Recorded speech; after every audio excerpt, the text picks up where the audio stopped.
La maison 2283 était un logement militaire. Il paraît qu'elle est hantée.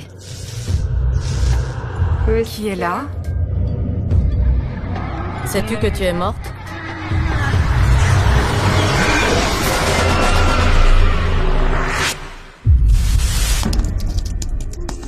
J'adore ce genre d'histoire, les histoires de fantômes. Beaucoup de gens ont été torturés, beaucoup sont morts.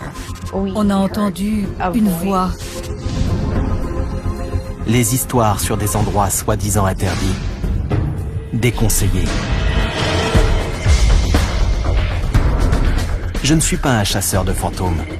Les peurs, les superstitions cachent toujours une autre histoire. Une histoire vraie.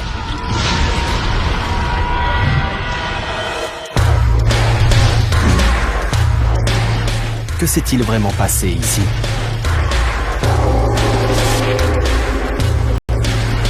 Si vous le saviez, entreriez-vous quand même?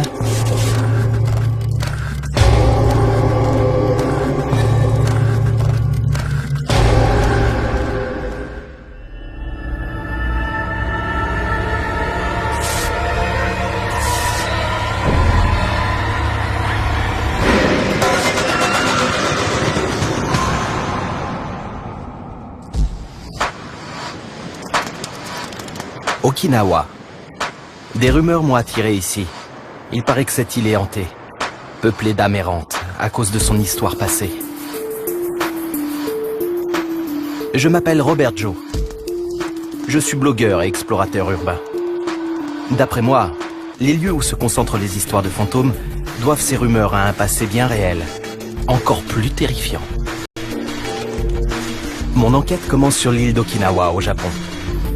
Sur la base de Kadina, un avant-poste des forces aériennes américaines. La base existe depuis la Seconde Guerre mondiale, et les histoires autour de Kadina remontent à cette période. Le fantôme d'un samouraï. Des grottes hantées. Et des suicides. Même les caméras de sécurité de l'entrée auraient filmé un spectre. T'as vu ça? Reviens en arrière. Oh mon Dieu. J'ai choisi de concentrer mes recherches sur le bâtiment 2283.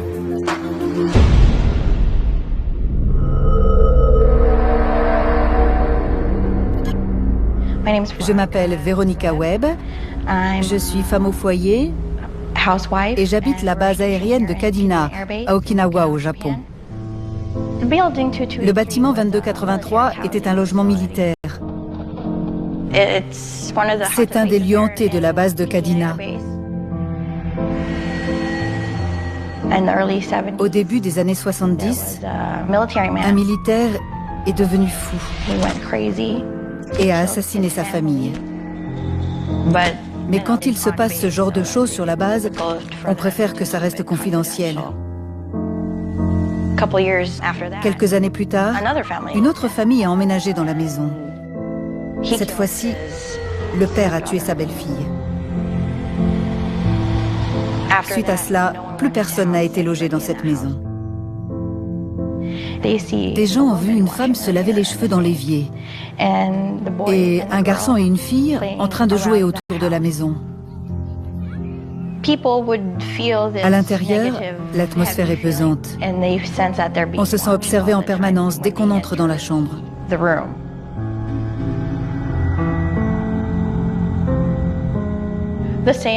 La séance a eu lieu le soir d'Halloween, le 31 octobre 1994.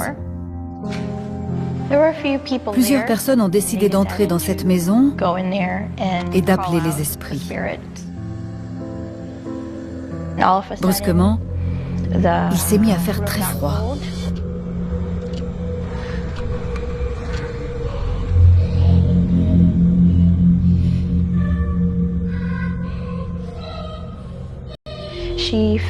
La personne qui a mené la séance a senti qu'un enfant essayait d'entrer en contact avec elle. Elle lui a posé des questions. Qui est là? À chaque fois qu'elle posait une question, Raconte-nous ce qui s'est passé. les flammes des bougies vacillaient. Elle pense que cette petite fille a été assassinée dans la maison et qu'elle demandait de l'aide. Sais-tu que tu es morte? De qui as-tu peur? De l'homme à cheval? Un guerrier samouraï a été aperçu dans la rue.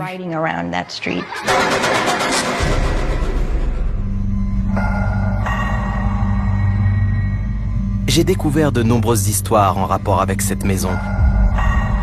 Mais les récits mélangeaient un tas de faits étranges. Des rumeurs autour de 2 meurtres. Une famille massacrée par un militaire. Le fantôme d'une petite fille. Et le spectre d'un samouraï errant dans le quartier. Que s'est-il réellement passé à cet endroit? Une de ces histoires s'inspire-t-elle de faits réels?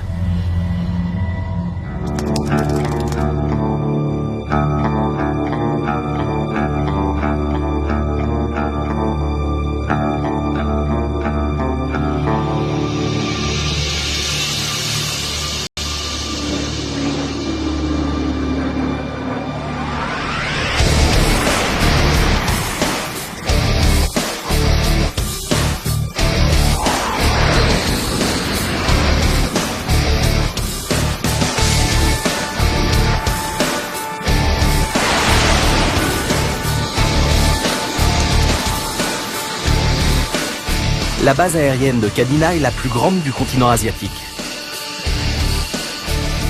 Des militaires américains et leurs familles y vivent depuis la Seconde Guerre mondiale. Depuis le 1er avril 1945, les Américains occupent la base aérienne.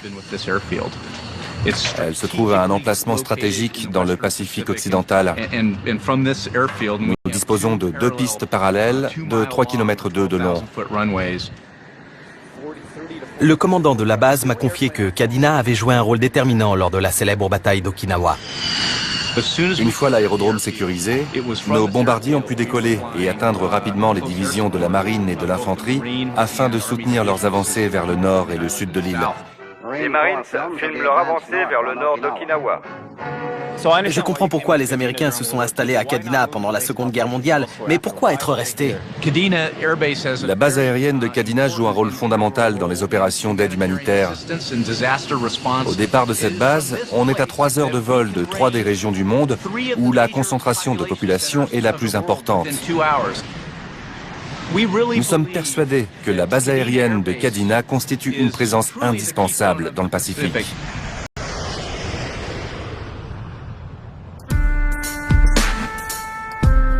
Actuellement, 18 000 Américains habitent encore sur la base, dans cet avant-poste de l'Extrême-Orient. Une de ces maisons m'intéresse tout particulièrement.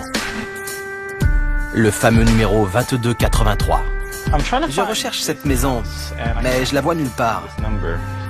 Ça vous dit quelque chose? Vous êtes au 2238 ici, mais elle doit ressembler aux autres. Je vis ici depuis 5 ans. Ok, je vais poursuivre mes recherches. Merci.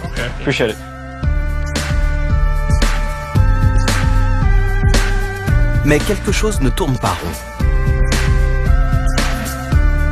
Excusez-moi, je peux vous poser une question? Vous savez où se trouve le 2283? Peut-être un peu plus bas, mais ça ne fait qu'un an que je suis ici.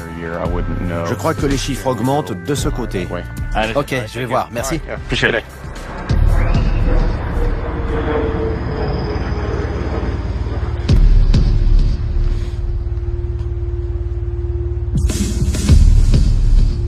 J'ai trouvé le muret de ma photo.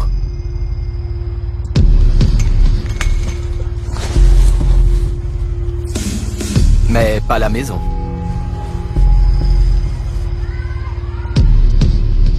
D'après les traces au sol, il y avait bien quelque chose sur ce terrain.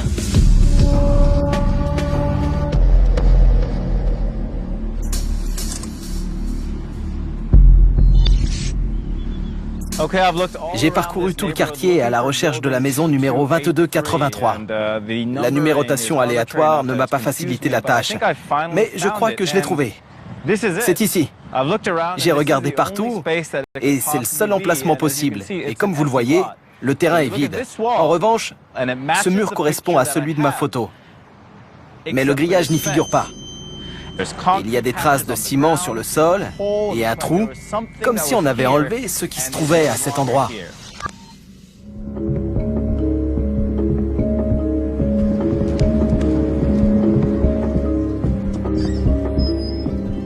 Je cherchais cette maison, la 2283. Je ne l'ai pas trouvée, mais j'ai vu un terrain vide qui pourrait correspondre. Vous savez ce qui se trouvait à cet endroit? Cette maison était bien là. Nous l'avons démolie en 2010. Donc, la maison 2283 se trouvait bien sur le terrain que j'ai photographié. Oui. Quand a-t-elle été construite? En 1952. C'était une maison qui servait de logement aux militaires. Plus tard, les voisins s'en sont servis de débarras. Apparemment, elle posait problème. Et comme elle était devenue inutile, on l'a détruite. Quel genre de problème posait-elle? Je ne sais pas trop. Ce sont des rumeurs. On dit qu'il y a eu un meurtre et un suicide dans cette maison. Suite à cela, la maison aurait été hantée et les Japonais qui s'occupent de l'entretien des bâtiments ne voulaient plus y toucher. Vous voulez dire que l'armée a détruit cette maison parce qu'elle était hantée?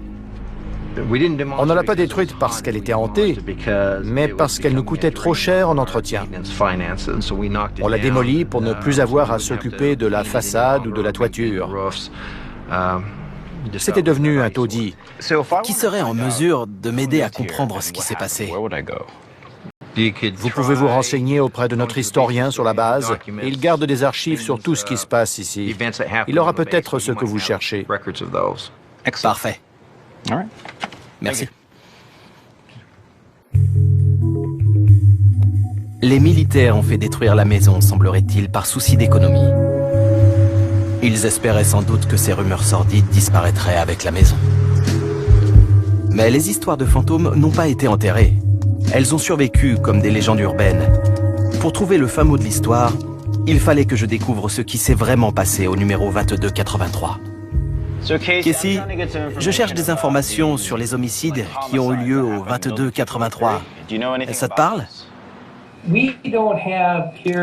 Dans l'aile 18 du bâtiment des archives, aucun élément ne nous permet d'affirmer qu'un homicide a été commis au 2283. Je suis sur la base depuis 2 ans et cette question m'a déjà été posée plusieurs fois. Nous avons fait des recherches au sujet de cette maison et de ce qui a pu s'y passer. En général, lorsqu'un décès a lieu, que ce soit un suicide, un accident de moto ou toute autre circonstance, nous en sommes informés de plusieurs manières. Mais rien n'indique que ces faits aient eu lieu.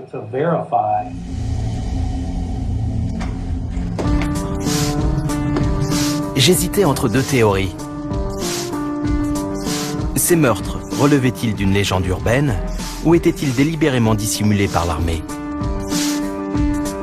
Quelle qu'en soit la réponse, je lèverai le voile sur le passé trouble d'Okinawa.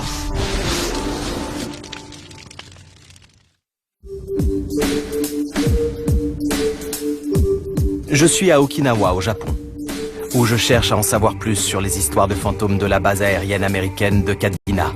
On raconte que la maison 2283 était hantée. Mais je voulais connaître la véritable histoire à l'origine de ces rumeurs. Les 2 histoires d'homicide semblaient de plus en plus relever d'une légende. Aucun élément ne nous permet d'affirmer qu'un homicide a été commis au 2283.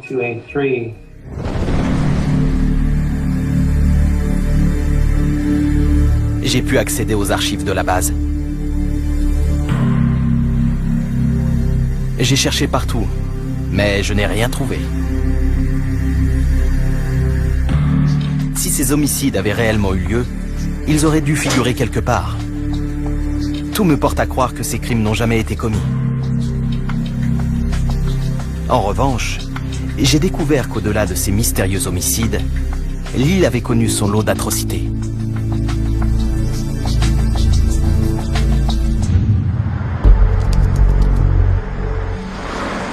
Mon enquête piétinait. Les histoires de fantômes ne manquaient pas autour de cette maison. Mais aucune mort terrifiante n'avait eu lieu depuis la présence américaine. D'où venaient donc toutes ces histoires au sujet du bâtiment 2283? J'ai visionné à nouveau le témoignage de Veronica. C'est un des lieux hantés de la base de Kadena. Une famille assassinée. Le fantôme d'une petite fille. Un guerrier samouraï avait été aperçu dans la rue. Pourquoi un samouraï? Même pour une histoire inventée, ça ne tenait pas debout. Bonjour Véronica. J'enquête sur les histoires de fantômes de la maison 2283 de Kadena. Vous connaissez cette maison? Il y a beaucoup d'histoires autour de cette maison, pas uniquement les meurtres. Vous voulez dire que les meurtres ne sont pas à l'origine de ces histoires? Si vous allez sur place, il n'y a plus rien à voir. Ils l'ont démoli. Mais de l'autre côté de la route, il y a un ensemble de pierres et derrière, ce sont des tombes. Il paraît que l'une d'elles appartient aux samouraïs qui errent dans les rues du quartier. À Okinawa, on vénère ses ancêtres. Et vous trouverez des tombes dans tous les coins. Celle-ci est peut-être maudite. Il semblerait qu'il y ait une tombe près de la maison hantée qui appartiendrait à un samouraï. Si c'est vrai, je suis passé complètement à côté lors de ma visite. Les crimes qui auraient été commis dans cette maison ne sont certainement que des rumeurs. Mais qu'en est-il de la tombe du samouraï? À elle seule, l'idée a de quoi faire frissonner. Ce samouraï a-t-il réellement existé? Serait-il enterré là-bas?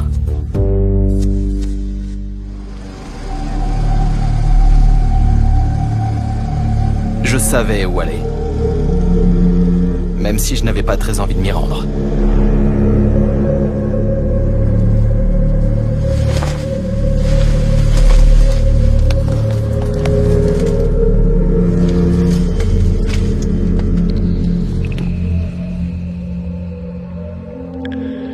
Des urnes funéraires.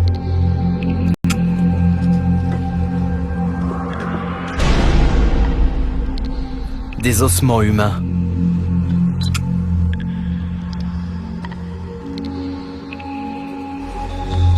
Et une ancienne pièce de monnaie.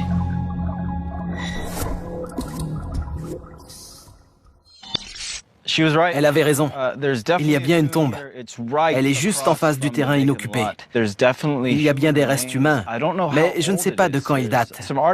J'ai également trouvé des objets, dont cette pièce en cuivre, complètement oxydée et trouée dans le milieu. Elle pourrait bien m'aider à mettre un nom sur ces reliques.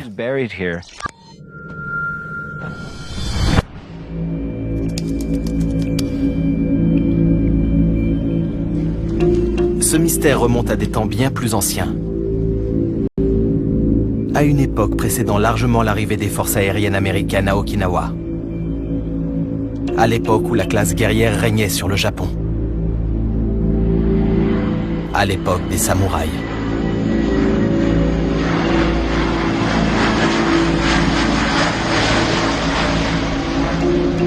L'armée américaine a peut-être construit sa base aérienne sur des sépultures sacrées. Ceci expliquerait peut-être pourquoi certains pensent qu'un samouraï hante la base.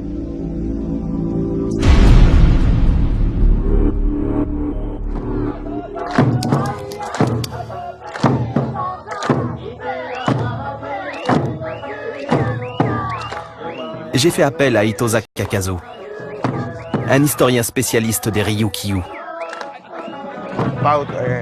Inclinez-vous. Cela vous portera bonheur.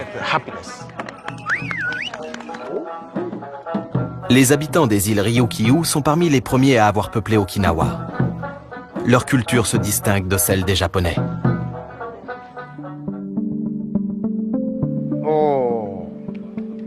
C'est très bien. Juste quand je le félicite. Ces armes faisaient-elles partie des armes traditionnelles des samouraïs? Samouraï est un mot japonais. Le peuple Ryukyu ne les appelle pas comme ça. Comment les appelez-vous? Samouraï. Samouraï? Quelle est la différence? Les samouraïs venaient de l'île principale du Japon, alors que les samouraïs étaient de simples employés. Certains pratiquaient les arts martiaux, mais pas tous. Il y avait des samouraïs japonais à Okinawa? Oui, quelques-uns. Peut-être une douzaine, pas plus. Ils étaient là pour faciliter les relations entre l'archipel et le Japon. S'ils étaient si peu nombreux, savez-vous s'ils se sont intégrés à la culture locale, si on leur réservait une sépulture particulière ou une cérémonie spéciale? Certains sont enterrés ici, mais très peu. Oui. Il y avait bien des samouraïs. Le Japon se servait de ces guerriers pour faire valoir leurs droits sur l'île et se constituer une zone d'influence. Mais seule une douzaine de samouraïs sont arrivés du Japon. Et c'est très peu.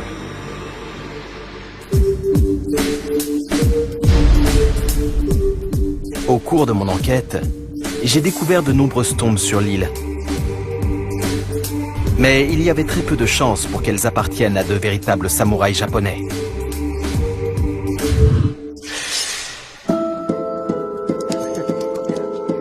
De retour à Kadina, j'ai rencontré Georges Cominet, responsable de la protection du patrimoine de la base. En général, les tombes sont dans les cimetières, mais on dirait qu'à Okinawa, elles sont dispersées un peu partout, comme si on était dans un cimetière géant. Ils ne faisaient pas de crémation à l'époque. Ils préféraient une décomposition naturelle du corps. Ils les enterraient dans des collines ou des grottes. Combien y a-t-il de tombes à Okinawa? Rien qu'à Kadina, il y en a plus de 600. C'est une tombe, ça? C'est une des plus grandes. On l'appelle la carapace de tortue. C'est une tombe que j'ai trouvée devant la maison 2283. Je voudrais savoir si cette tombe pourrait être celle d'un samouraï. Est-ce que ces images vous permettent de dire qu'un samouraï a été enterré ici? Il y avait de nombreux objets. Je vois. J'imagine que ça, c'est une urne funéraire. Oui, ce sont des urnes. Elles sont assez originales, sans doute destinées à une personne de haut rang. Elles sont généralement rondes, donc celles-ci étaient destinées à des personnes d'une classe supérieure. Mais je ne sais pas si ce sont celles d'un samouraï. J'ai trouvé cette pièce à l'intérieur. Elle est toute oxydée, donc ça doit être du cuivre. Elle est percée. Elle a l'air très ancienne. Est-ce que ça permet de dater les ossements? Le centre a l'air un peu carré. Je dirais que ça date de l'ère Edo. Mais vous ne pensez pas qu'il pourrait s'agir d'un samouraï? Non, j'en doute. Ok. Vous avez sûrement raison.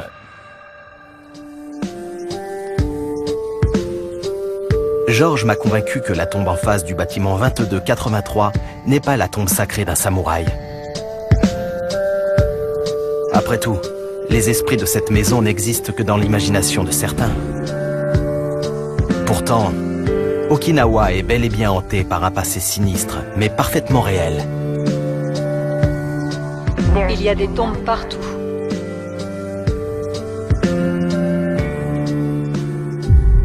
Plus je me penche sur la question, et plus je m'aperçois que l'île est hantée par son histoire.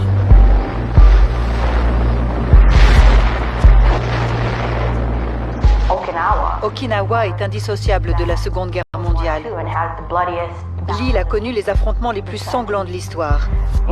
Elle a vécu un drame.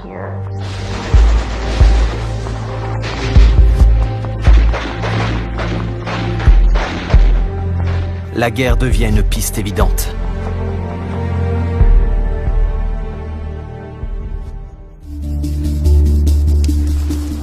Je voulais savoir précisément comment la bataille d'Okinawa s'était déroulée. Je suis allé là où tout avait démarré 60 ans plus tôt. Où sommes-nous? D'ici, on voit les plages où les 7e et 96e divisions d'infanterie ont débarqué. Et Kadina se trouve là-bas. Le 1er avril 1945, toute cette côte était parsemée de navires de guerre, entre 1400 et 1500. Ensuite, tous les véhicules ont été débarqués sur la plage. 100 000 Yankees font irruption aux portes du Japon. Le général Mitsuru Ushijima, commandant de la 32e armée, n'a pas cherché à défendre cette zone, conscient que les pertes seraient trop importantes. Donc, lorsque les 7e, 1er, 6e et 96e divisions d'infanterie ont débarqué, elles n'ont rencontré aucune difficulté. Les 7 premiers jours sont curieusement calmes. Ils pensaient que les Japonais leur tendaient un piège parce qu'ils rencontraient rarement si peu de résistance. Leur ennemi semble avoir disparu. Mais les Japonais ne sont pas restés cachés bien longtemps. Les Américains comprennent qu'ils vont devoir se battre contre un ennemi parfaitement retranché, aux positions bien étudiées. Et sous les tirs croisés, les combats deviennent rapidement violents. Cette bataille sera la plus mortelle de tout le théâtre pacifique de la Seconde Guerre mondiale. Le Japon perd plus de 70 000 soldats et plus de 100 000 civils sont tués. Nombre d'entre eux n'étaient pas des victimes collatérales. Des dizaines de milliers se sont suicidés. Une histoire a attiré mon attention. Après leur arrivée, les Américains ont attaqué un hôpital de campagne japonais, aménagé dans une grotte. La légende raconte que 17 infirmières japonaises ont préféré se suicider plutôt que d'être faites prisonnières. On dit que leurs fantômes hantent la grotte. Et des chasseurs de fantômes amateurs ont tenté de le prouver. Tu entends? Vous aimez les Américains? C'est quoi? Eh oh! J'y vais. Tiens-moi ça, vite! On y va!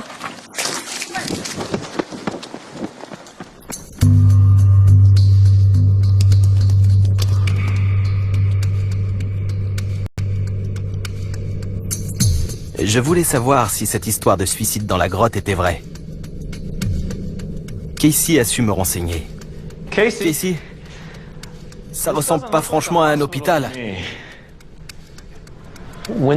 Quand l'attaque a eu lieu, ils ont trouvé du matériel médical et ils ont parlé d'un hôpital souterrain. C'était bien ici alors. Et la mitrailleuse était là? Oui, c'est à cet endroit que la mitrailleuse était fixée au sol. On parle encore aujourd'hui du suicide des infirmières. Est-ce que c'est une histoire vraie? Ça m'étonnerait. Vous voyez bien l'espace qu'il y a. En plus, il y avait une mitrailleuse au sol. Je pense qu'on tient à 5 maximum. Ça m'étonnerait qu'il y ait eu des infirmières dans ce genre d'endroit. D'où vient cette histoire alors? De nombreux suicides ont effectivement eu lieu pendant la bataille d'Okinawa. Mais je doute que des gens soient passés à l'acte dans cette grotte. Je peux rayer de ma liste l'histoire des 17 infirmières. Mais il semblerait que des suicides aient réellement marqué cette période. La légende de l'hôpital souterrain m'a permis de mettre le doigt sur un sombre chapitre de la Seconde Guerre mondiale. Les suicides en masse. Soudain, l'épreuve me saute aux yeux. Sur toute l'île, des hommes, des femmes, des enfants, des civils s'étaient suicidés. Je n'étais pas devant une légende urbaine. C'était bien réel.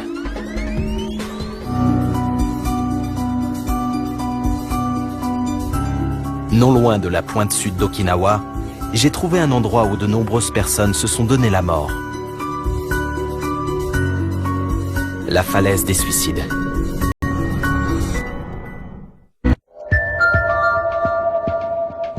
Mon enquête à Okinawa a débuté avec une maison soi-disant hantée par des esprits très différents. J'ai réfuté la théorie des meurtres et celle de la tombe sacrée du samouraï enterré juste en face. Cette histoire de fantôme n'était pas fondée. En revanche, l'île est hantée par un passé bien réel. Les cicatrices laissées par la guerre sont partout. Je voulais savoir pourquoi au cours de la bataille d'Okinawa, des soldats et des civils s'étaient suicidés.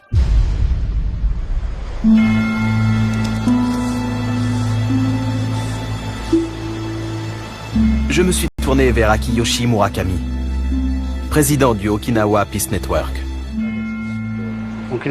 Les habitants fuyaient le centre de l'île, mais l'ennemi les a rattrapés. Une fois sur cette falaise, les civils sont tombés nez à nez avec les navires de guerre américains alignés le long de la côte, pointant leurs canons sur eux.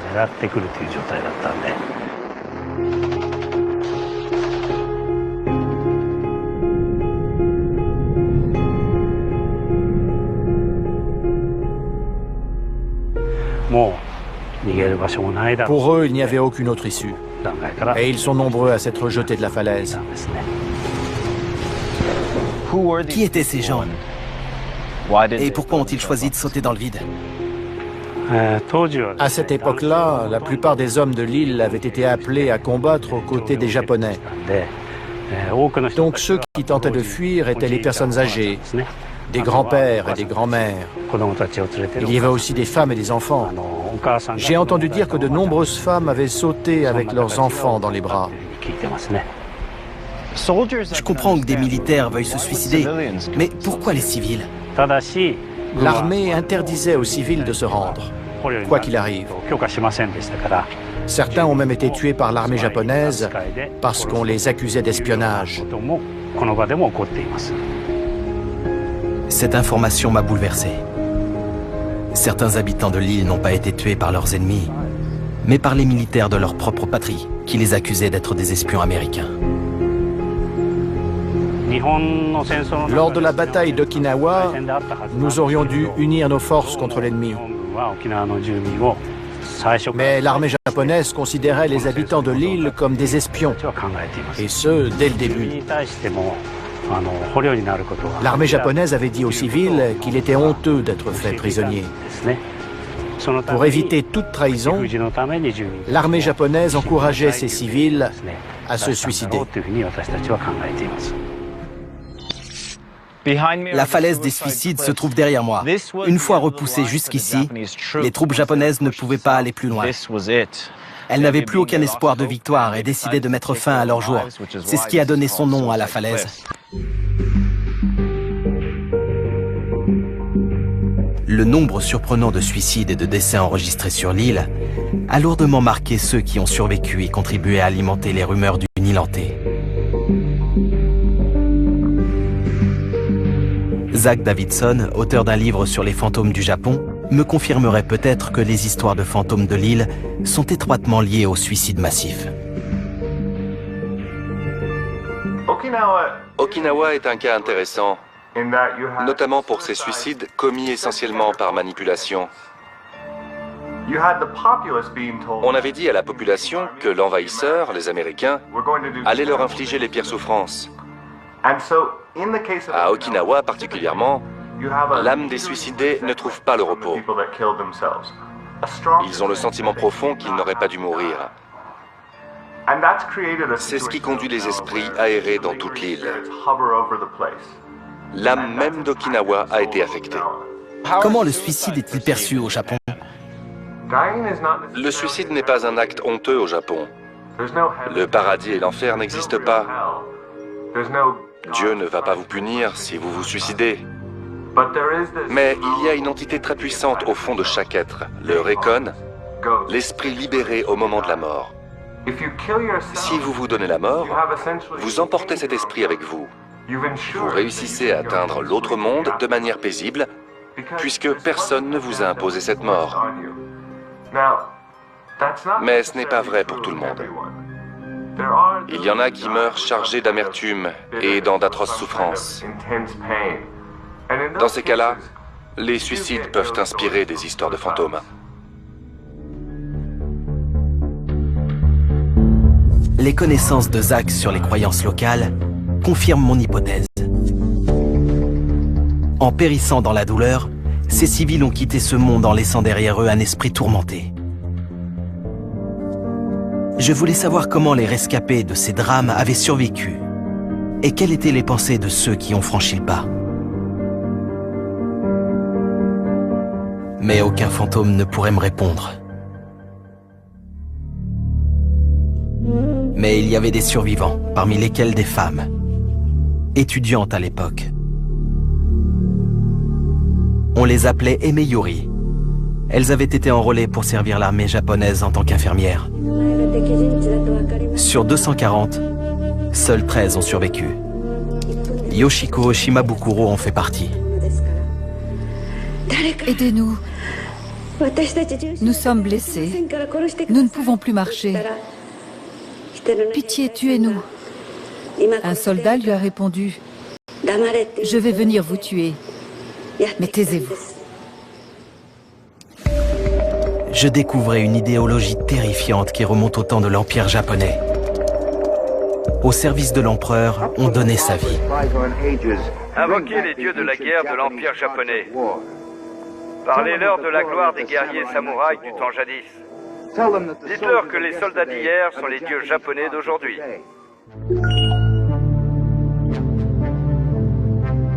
J'ai contacté cette femme, Yoshiko Shimabukuro. Elle a accepté de me parler. Racontez-moi ce qui vous est arrivé pendant la guerre. On m'a dit que pour sauver son pays et combattre l'ennemi, il fallait être prêt à se sacrifier. J'ai entendu dire que les prisonniers étaient alignés pour être ensuite fusillés par des tanks ou qu'on leur coupait le nez ou les oreilles. On ne les tuait pas tout de suite, mais uniquement après les avoir torturés. Les femmes étaient violées avant d'être tuées. Mais c'était un mensonge. Je ne revenais pas de son histoire. Elle était intarissable sur le sujet. J'avais 17 ans quand l'armée m'a appelée. Notre école formait des enseignants, pas des infirmières. Donc je ne connaissais rien à ce métier quand la guerre a éclaté. On ne savait pas comment aider les infirmières. Donc on s'occupait de ceux qui avaient perdu un membre. On leur donnait de l'eau, on les aidait à faire leurs toilettes. Certaines de mes amies ont eu leurs jambes détruites, juste devant moi. Elles avaient le ventre ouvert, les entrailles pendantes. Mes amies sont toutes mortes les unes après les autres. J'ai survécu, mais je me sentais coupable. Il m'est impossible d'imaginer la souffrance que cette femme de 17 ans a pu ressentir. J'ai du mal à concevoir qu'elle ait pu vivre toutes ces années hantée par ces souvenirs douloureux. Des familles endeuillées m'ont dit qu'en ayant survécu, j'étais plus à même de les comprendre. Ce sont elles qui m'ont poussé à sortir de ma tristesse et à m'accrocher à la vie. Grâce à elles, j'ai fait moins de cauchemars. La bataille d'Okinawa a fait près de 150 000 victimes. Aucun autre combat dans le Pacifique n'a totalisé autant de morts parmi les civils.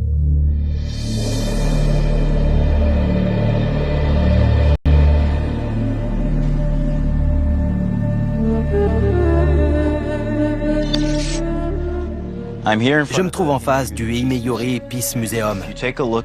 Dans ce musée se trouve un mur de photos où figurent toutes les jeunes filles décédées pendant la bataille d'Okinawa.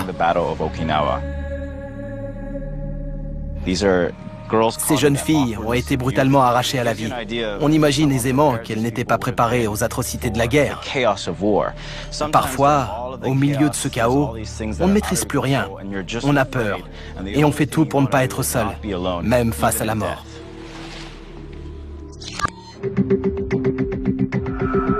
En recherchant des détails sur ces événements, la liste des personnes qui se sont suicidées ne cesse de s'allonger. Encore 33 à Asamisato. Sur plus de 200 Imeyori tués dans toute l'île, certaines s'étaient donné la mort.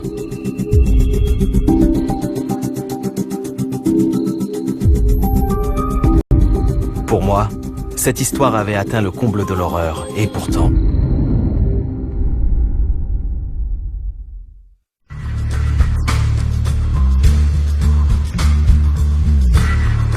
Je me suis rendu à Okinawa pour enquêter sur les histoires de fantômes de la base de Kadina. Au départ, j'ai cru qu'une série de meurtres commis dans une des maisons de la base était à l'origine de ces rumeurs. Mais il ne s'agissait en réalité que de légendes urbaines. Okinawa est avant tout hanté par le souvenir de la mort et des innombrables suicides qui ont eu lieu à la fin de la Seconde Guerre mondiale.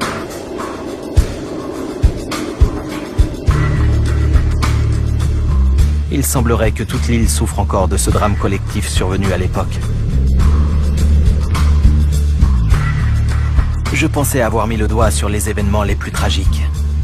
Mais ce que j'ai découvert par la suite m'a bouleversé au plus haut point.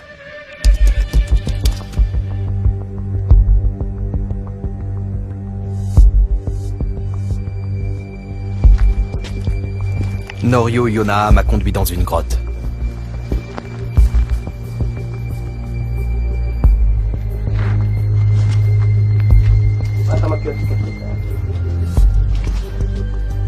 Qu'est-ce que c'est?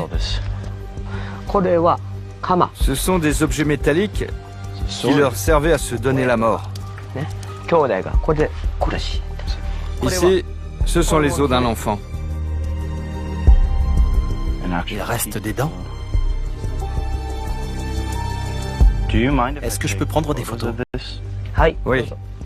Allez-y. Que contenait cette bouteille? À cette époque-là, on nous interdisait d'être faits prisonniers par les Américains. C'est pour cette raison que des familles entières se sont donné la mort en s'injectant du poison.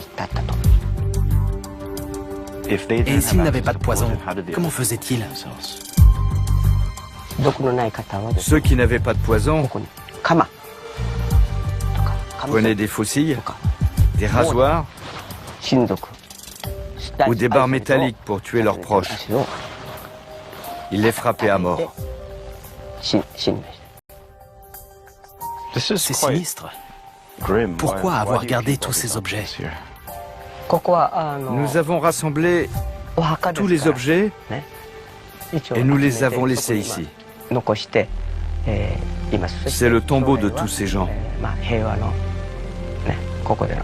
Nous voulons que personne n'oublie jamais ce qui s'est passé pendant la guerre.